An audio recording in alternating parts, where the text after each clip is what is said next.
True मतलब अभी वही दैट्स द सीन कि टेक्निकलिटी एंड जो F1 में जो इतना पुशिंग होता है ना उसके वजह से like the technical people come into the sport and वो अट्रैक्ट होते हैं but other than that like हाँ ये जो उनका ड्राइव टू सर्वाइव है उनकी यूट्यूब पे जो वीडियोस निकालते हैं ये वो उसके वजह से फिर अभी बाकी बहुत सारे लोग आने लगते हैं एंड उससे कमिंग टू दैट गुड उससे एक अच्छा पॉइंट आया है कि फ्यूचर ऑफ F1 तुम लोग को क्या लगता है is it going in a good direction मतलब आई गिव यू सम मतलब सी 2026 के लिए FIA has set out some objectives कि what they want and like काफी अच्छे ऑब्जेक्टिव्स है जैसे कि फर्स्टली कि उनको चैसी में चेंजेस करना है ताकि बेसिकली उनको वेट रिड्यूस करते जाना है कि वेट increase होते ही जा रहा है like from 2006 if I'm not wrong the weight of the car minimum weight of the car has kept on increasing drastically and abhi they want to start ya to decreasing ya to keeping it the same and to do that they'll now be introducing like a lot of different things जैसे सबसे पहले तो they plan on reducing the dimensions of the car okay दूसरा they'll also be introducing a new kind of aerodynamics जहाँ पे you'll have two modes so there'll be a low drag mode and a high drag mode it will be different to as compared to a DRS तो ये करने से drag reduce करने से your fuel required will also be less so that will again further reduce the mass of the car then they'll also have something like auto crash prevention तो इससे weight और कम होगा वो safety features की वजह से एंड ऑब्वियसली 2026 तक तो इंजन्स को भी वो लोग काफी स्टैंडर्डाइज करने वाले हैं एंड दे आल्सो प्लान मतलब these are all very good things but like they want to still improve raceability and ये वो and for that reason they are going to start standardising a lot of the parts मतलब already तुम देखोगे तो I guess 2020 तक या 2019-2020 तक like they were the list of parts which was standard across all the teams बहुत कम थे and 2022 में अभी like the number of those parts has increased and they want to keep introducing these standard parts so what do you think about that like वो obviously engineering को थोड़ा kill कर रहा है but फिर भी what do you guys think about the direction that they are going I think कि standardization is a very bad idea because F1 is a team sport and मतलब basically engineers का sport है यार ये तो इसमें डिजाइनिंग सबसे ज्यादा मेजर पार्ट है F1 का like I guess 60% रेस अपन कार की वजह से जीतते हैं and 40% because of driver skill के कारण so I think कि standardize नहीं करना चाहिए भले it will increase competition pretty nicely अगर standardize करके but it will kill that engineering part like just as you said and also weight reduction is a very nice point because ये challenges introduce करता है while designing and all that so I think कि weight reduce करना चाहिए basically downforce reduce होगा ना उसके कारण weight reduce किया ना so मतलब उनका मेजर वही एक पॉइंट है कि they will introduce two aerodynamic modes तो उससे your drag will reduce so if your drag reduces you will be requiring lesser fuel तो lesser fuel हुआ तो lesser weight होगा lesser weight हुआ तो even engine पे भी उतना कम pressure आएगा because they plan on going by 2030 if I'm not wrong they plan on going completely self sustained मतलब ये पेट्रोल को शायद निकालना ही है पूरा so वो मतलब तो गाड़ी किस पे चलेगा इलेक्ट्रिक नहीं like on green fuels basically okay हाँ so something like that I'm not sure about this last point but मतलब ये सब points है and like उनका explanation is कि for introducing these standardized parts एक तो है कि safety भी उससे एक standardized हो जाता है and दूसरा mainly like your raceability increases to a great extent so जैसे तूने बोला कि 60% on car 40% on driver so that starts leaning more towards on the driver but हाँ उससे like ingenuity kill हो जाता है but हाँ exactly so about what you said ना एंड अबाउट व्हाट दर्श सेड, मैं ये पॉइंट के साथ काफी हद तक अग्री करता हूँ कि अगर तू if people are not given the incentive to develop better cars, they will not develop better cars. अगर 60% of the credit goes to the car, so people and the teams will invest more money, invest more research into building better cars, which will in turn boost, मतलब लोगों का curiosity, लोगों का जो अपना engineering spirit है वो बढ़ेगा. अगर सब लोग सेम करने लगे and if you bring everybody to an equal level, तो वो सारा जो परस्यूट है वो किल हो जाता है. ट्रू. जो ऐसा इंजीनियरिटी है, जो इतना पुश करते रहते टीम्स एक दूसरे को, देखो मेरा ये इंजन बेटर है, मेरा ये aspect of the car better है, मैंने इसमें इतना डेवलपमेंट डाला, बिकॉज ऑफ दैट कि F1 ने इतने सारे नए नए बिग कॉन्सेप्ट्स इंट्रोड्यूस किए. Like at in today's day, F1 has the most efficient powertrain in the world, like for any vehicle. Like अपना वो thermal efficiency and everything is the highest. For a racing car, that's pretty amazing. तो इसलिए like वो सब फिर ingenuities आने ही बंद हो जाएगा into the sport. But फिर हाँ बोल. And also I think कि IndyCar में भी सब standardize है. So मतलब कुछ फायदा नहीं, मतलब एक स्पोर्ट है जिसमें अपन सब स्टैंडर्डाइज करके रखे हैं. तो आई डोंट थिंक सो कि ये रिफॉर्म्स F1 में भी आने चाहिए. ट्रू. लाइक क्या पता, but their point is exactly कि रेसिबिलिटी इंक्रीजेस ना. Like I agree that is a big factor, but entertainment थोड़ा आता है ना जब लुइस हैमिल्टन एग्जैक्टली 20th से फर्स्ट पे पहुंचता है अपने गाड़ी को उड़ा के, थोड़ा तो उसमें किक आता है. that was actually going to be my next point was going to be the same thing कि ना completely consumer and entertainment point of view से देखा जाए ना, तो अगर सबको स्टैंडर्डाइज कर दिया तो व्यूअरशिप ड्रॉप होगी मेरे हिसाब से. Not a lot, true, but उन लोग को बिजनेस पे फटका पड़ेगा बिकॉज बहुत लोग देखना कम हो जाएंगे.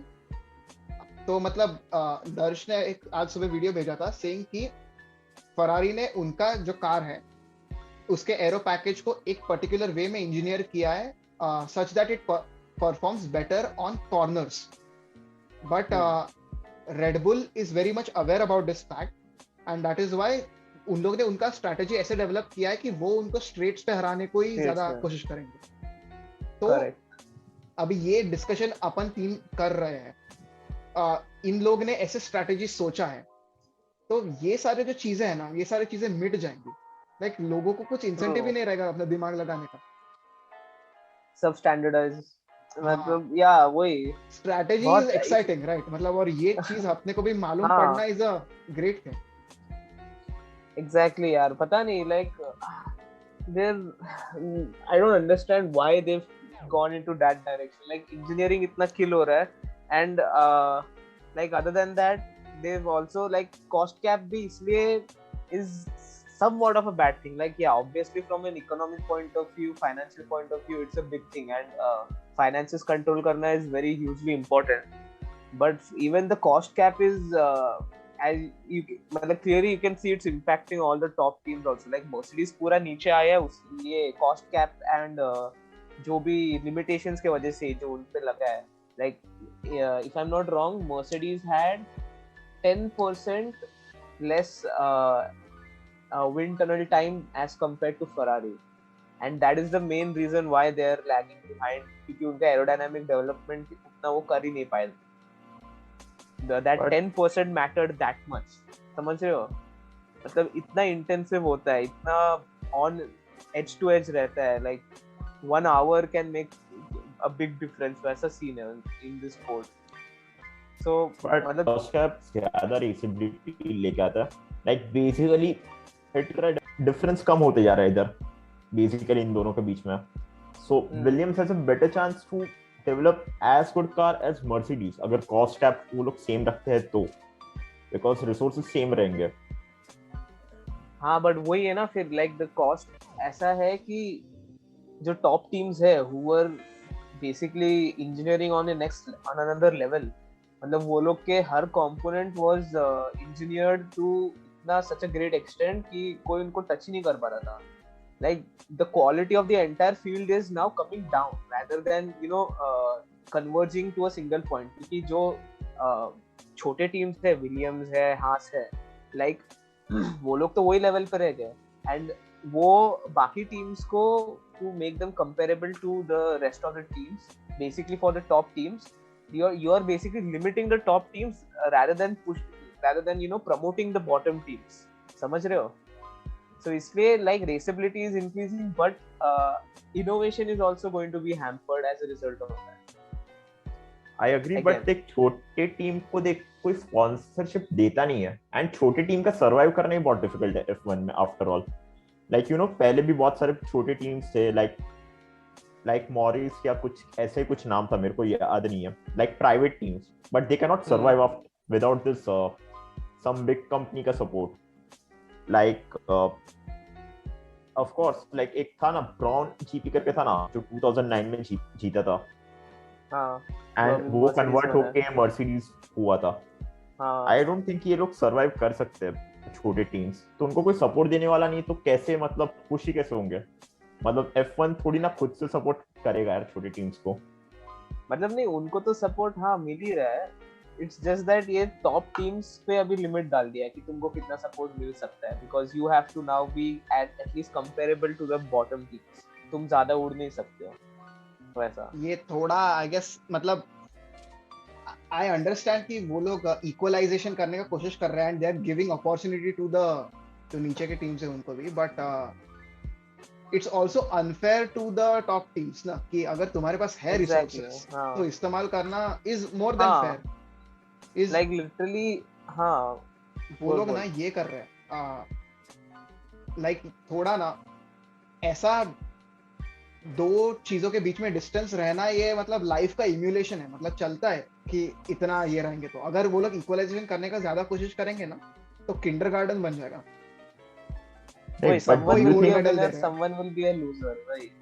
नहीं, बट तुम लोग को लगता है कि कोई मर्सिडीज को बीट कर सकता था लाइक 2014 टू 2021 सीजन में? नहीं कर सकता था, बिकॉज उनके पास बहुत अच्छे रिसोर्सेस है. उन पे कैप लाना बहुत नेसेसरी कि बाकी टीम्स उसके साथ मतलब फाइट में आ सके, बेसिकली फॉर दैट. ट्रू. मतलब अपन कितना भी बोले ना कि हैमिल्टन इज द क्या बोलते हैं, all credit goes to Hamilton, but also huge chunk of credit goes to his car. भाई मतलब आफ्टर ऑल अभी तू जॉर्ज को देखना, अभी जॉर्ज ये गाड़ी में आके उड़ रहा है भाई. वो कहाँ पहुंच गया भाई? जॉर्ज ऐसा परफॉर्म कर रहा है कि थोड़े हैमिल्टन पे उंगली उठ रहा है कि भाई तू ठीक है, you might not have been that good. नहीं, ऐसा बोल नहीं सकते, बिकॉज देख Hamilton he was good, but गाड़ी was a very very big advantage. Very good. But देख हैमिल्टन बोटास को बीट किया, रॉसबर्ग को बीट किया. So and दोनों टॉप क्लास, बट ज्यादा टाइम इसने बीट किया ना, हैमिल्टन ने बीट किया. मेरा अभी तक जो अपना ये डिस्कशन हुआ था ना, क्या बोलते हैं स्टैंडर्डाइजेशन वर्सेस नॉन स्टैंडर्डाइजेशन, मेरा दिमाग अभी तक उस पे ये कर रहा है. लाइक वो बहुत ही ज्यादा ये सिचुएशन हो रहा है, मेरे एकदम ब्रेन एकदम कॉन्फ्लिक्ट में चला गया, बिकॉज उसके दोनों साइड से ओपिनियन बहुत फेयर एंड वैलिड है कि नहीं भी करना चाहिए एंड करना भी चाहिए. फॉर एग्जांपल दिस सीजन मेरे को और एक जस्ट ऐसा अपना बिटवीन द मीटिंग्स पॉइंट मुझे याद आया कि just look at फरारीज car this season. They have built like a really good car this season Ferrari का. तो उसकी वजह से उनके ड्राइवर्स को भी बहुत मदद हो रहा है. लेक्लर्क consistently great performance दे रहा है. तो this would have not been possible only अगर अपन ने ये किया था. And ये rules और वो सब. And it also, ये मैं बहुत ही poetic चीज बोल रहा हूँ, ये ऐसा थोड़ा artistic चीज है, but अगर तू नॉन स्टैंडर्डाइजेशन करता है ना, तो it gives वो एक बहुत अच्छा लाइफ का रिप्रेजेंटेशन बन जाता है कि couple of seasons you take back, you experiment fail होते हैं, but ये experimentation से ही तेरा ग्राफ ऊपर चला जाता है as a team. तो I think it's very similar to people का ग्राफ. मतलब कहीं तो जाते हैं मुंह काला करके आ जाते हैं, हकते हैं कहीं तो, but उसकी वजह से उन लोग को लर्निंग एक्सपीरियंसेस होते हैं, and वो उनका ओवरऑल ग्राफ उसकी वजह से ऊपर जाता है. लाइक इस पे मेरे पास और एक पॉइंट है. बेसिकली अगर तेरे पास वो कैपेबिलिटी है ना कि तू फेल हो सकता है, then only it is good. But अगर अगर तेरा फेलियर, अगर तू एकदम ऐसे सर्वाइवल पॉइंट पे तू फेल हुआ ना, तो बहुत इश्यूज आ सकते हैं. True true. लाइक तुम लोगों ने देखा है विलियम्स वगैरह. विलियम्स ऐसे सोचा चल मैं एक्सपेरिमेंटेशन करूंगा, अभी क्या उसके पास फंड्स ही नहीं बचा, कहाँ का ऊपर आया नीचे चला चला गया. और उफ, हाँ वो तो है, दैट इज ट्रू. वही मतलब वो बहुत, अभी हर चीज के प्रोज एंड कॉन्स तो है ही, बट ठीक है. अभी एफआई इज होपफुली मतलब काफी लॉजिकल डिसीजंस ले रही है सिंस द पास्ट 1 या 2 years.